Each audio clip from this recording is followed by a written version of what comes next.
Being Wendy by Fran Drescher, illustrated by Amy Blay.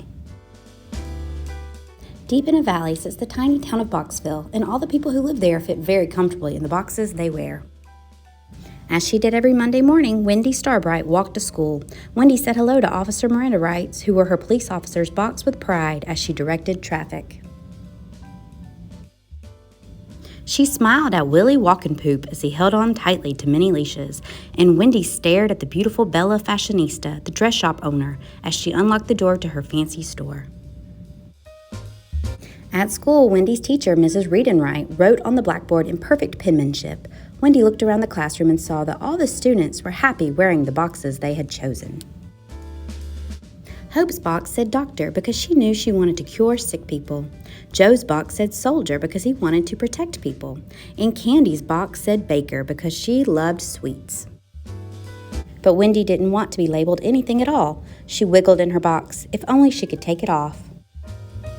Why did she have to wear this boring brown box anyway?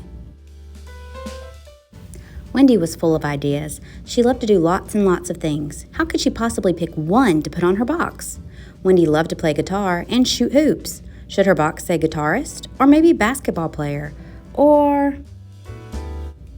Oh, thought Wendy, how will I ever choose just one box? She was afraid to say out loud that she felt different from everyone else. Just after dinner that night, Wendy asked her mom, "Do you ever wish you weren't wearing your mom box?" Her mom laughed. "Don't be silly. I love being a mom." "But don't you ever wish you could wear another box sometimes?" Wendy asked her mom. Wendy's mom smiled. "In life, we must make choices, and mine was to be a mom." Wendy knew she wanted to wear lots of different boxes because she had so many interests. She dreamed of traveling the world and seeing exotic sights. She had big plans. She imagined herself meeting with foreign leaders, working for world peace. She thought about running marathons. Sometimes she wanted to be a great writer. Wendy even dreamed of being a famous actress. How could she do all these exciting things if she had to wear just one box? She couldn't. The Boxville way is to choose a box for the rest of your days. The biggest rule in Boxville was she had to choose a box and stay in it. But now Wendy had an idea. On Wednesday morning, Wendy Starbright left her house before her parents could see her, without putting on her box. Out on the street, Wendy caused quite a stir.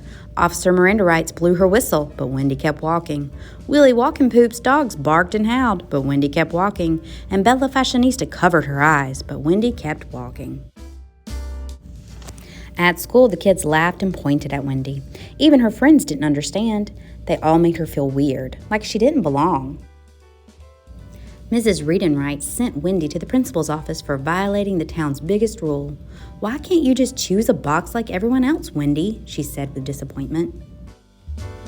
The principal called Wendy's father. As soon as her dad arrived, Wendy burst into tears and ran into his arms.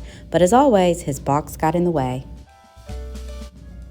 On the walk home, Wendy told her dad the truth.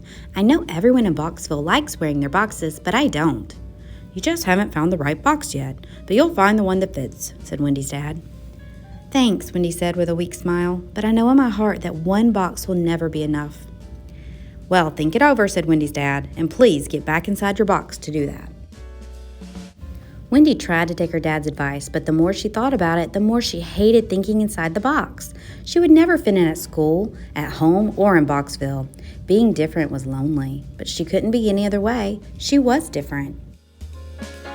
Wendy ripped off her box once more. She took a deep breath and went downstairs to try talking with her parents again. Her whole family was in the kitchen, but something was very different about them. They were out of their boxes. "What's going on?" Wendy asked. "Well, we did some thinking too, and decided that you're right," said her mom. "You're a very special girl, Wendy," said her dad. "You have a lot of different talents that make you, you, and that's a good thing. You should do anything and everything you want. We all should." Wendy smiled her biggest smile. Later that day, the whole Starbright family left their house without their boxes. Wendy happily waved to their Boxville neighbors. She was unique, special, and proud of it. Soon after, the Starbrights packed their stuff into their now empty boxes, loaded up the car, and left Boxville for a new town called Freedom Land.